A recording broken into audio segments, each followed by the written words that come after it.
پښتو ادبي ټولنه په کورمې کې د شاعرانو تنظیم دی چې تقریبا شپېتو نه پاس شاعران لري. دا په حکومتي سطح باندې رجسټر هم دی.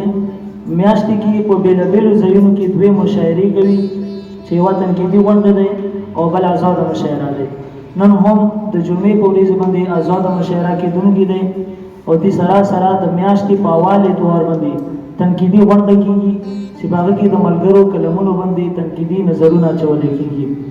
نو د نوي ملګري څوک هم دي آداب سره مینه لري دوی د خبر وي زموږ فیسبوک باندې فیسبوک پیج زموږ ته فیسبوک پاڼه یو کوم پښتو ادبي ټولنه هغه که دوی لایک کړي نو د مو مشاعرو نه دوی خبرېدلی شي. دا چونکې زموږ معمول مطابق وړه غونډه دی یعنې میاشتنیزه غونډه دی چې موږ هرې میاشتې کې کوو. دې نه علاوه په هر اختر کې موږ لویه مشاعره کوو چې د پښتونخوا د بېلو بېلو سیمو شاعران ګډون کوي.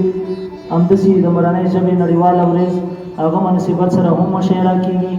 همداشانې د پسرلي مشاعره یعنې د پښتنو چې کوم روایات دي هغه مو برقرار ساتو او لویې مشاعرې کوو. نن هم چې کوم مېلمانه مو ته راغلي دي دا یې کورمې شاعران دي دوی د مستار کې سترګې دي وتلي شاعران دي. اسحاق زید صاحب چونکې مسافر و ډېر وخت نه اوس راغلی دی نو موږ ته هرکلی هم یایو ستړیماشي هم ورته یایو. اوچال سیمې د دې لکې یو مشهور شاعر دی د دې هم مننه کوو او بل مو سره مېلمه د دوی ملګری رحمت شاه صاحب دی د هغه هم مننه کوو. دوی مو سره اعزازي مېلمانه دي په دې مشاعرې کې او د دې مشاعرې صدارت مو حکیم نور افکار صاحب ته ورکړی دی.